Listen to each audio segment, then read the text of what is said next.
Hi, my name is Ty, and today I'm going to show you how I make my homemade lime fruit quercetin liquid, or quinine. Now, quercetin or quinine has been used for thousands of years, and it's a particular class of antioxidant compounds. And what I do here is I'm going to first rinse the limes and soak them in 4 cups of warm water and 2 teaspoons of baking soda for at least 15 minutes. Soaking the limes will remove any of the wax and pesticides. This way the fruit is cleaner before we're boiling it, because we're actually boiling it for the properties of the skin. So when we buy these, unless you grow them yourself and you're buying them from the grocery store, they could have a really thick wax coating and pesticides. And, just wash it around a little, and you can see the water is cloudy. So I'd hate to say, I don't want that in my water. Then you just take a colander and rinse them really well. And the next step is to boil 6 cups of water. And we're using 5 limes, so you can do 5 or 6 limes, as a ratio, 1 lime per cup of water. So you're going to bring that to a rapid boil. While that is boiling, you want to cut your limes in small pieces. Now, you can use just the lime peels, but you can also use lemon peels and grapefruit peels. But you want to cut it in small sections. And I also show you how you, when you cut it in small sections, that it becomes very easy to peel.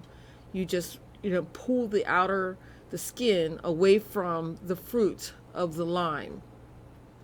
But personally, I like to boil the whole thing, the peels and the fruit, to make it a little stronger. And it's also recommended that you take zinc, which also aids the cells for rapid healing when you take this.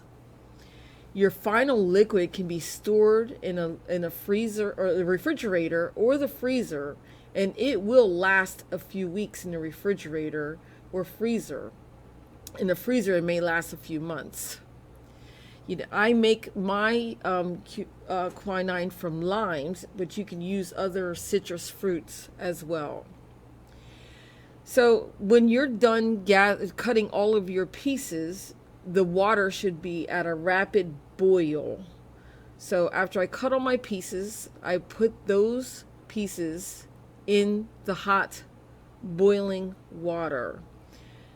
You do not want to put them in cold water and bring them to a boil, because you're only going to boil these for a minute or two.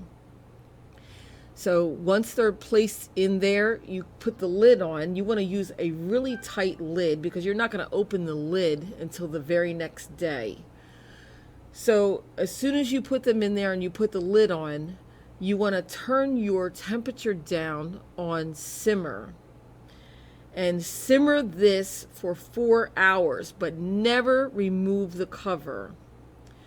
Then let that lime water sit overnight, a good 8 hours overnight, without removing the lid.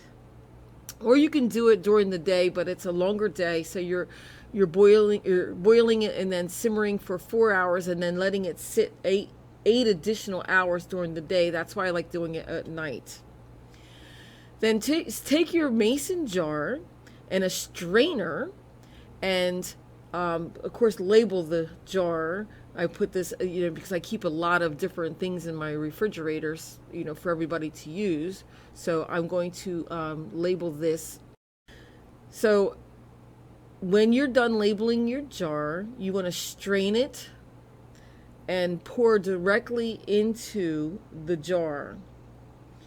Now, I'm not a doctor, and these remedies that I use are family remedies from many years.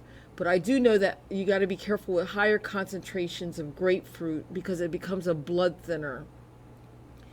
And, using this is a great antiviral, anti-astringent, bacteria, and, it's good for a preventative and if you're not feeling well. And after a large gathering or event, I will take 4 ounces as a preventative. And then for every day or regular use, and I don't do this all the time, I just do it sometimes, I will take 1 tablespoon daily. And if I'm not feeling well, if I feel any symptoms at the first sign of any symptoms, I'll take 1 tablespoon every couple of hours and then discontinue it as I feel better. So you can see it's a really nice color. It has a really nice smell. You can even use a little honey, and it tastes like a really strong lemonade. Now you'll see there's going to be a little bit left. So I take a strainer and put it on my cup and strain the rest into a glass. And this is like for the first day use. I will try to get 3 to 4 ounces. And what I'll do is I'll smash the remainder fruit to extract any juices that are left, because we don't want to throw this away. So I, smash them and extract any juices that are left so that I can strain that into my cup. And like I said, this is not suitable for any person that's on blood thinning medication. So you would speak to your physician prior to trying this. However, I've used this type of thing for probably all my life, and I find that it is a great, concoction to use for if you're not feeling well or as a preventative measure. And it's also good for rapid healing for any injuries, internal, any muscle aches or pains. So this can go a long way in keeping you healthy.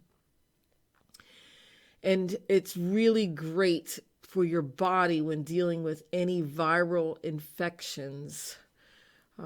That's why it's a pesticide, anti-pesticide. It's good for any viral infections that you may be dealing with, and we're exposed to a lot. And as I pour it in the strainer for the cup, I'll smash it down just to take out any other juices. I like to get 100% of this and not waste any of it. And then you can take what's left over and put it around the edge of the gardens to keep the cats away from your vegetable gardens, because cats do not like citrus peels. So I'll separate it, and then my husband and I will drink this in the morning, and it becomes a very good preventative. Thank you, and subscribe for more.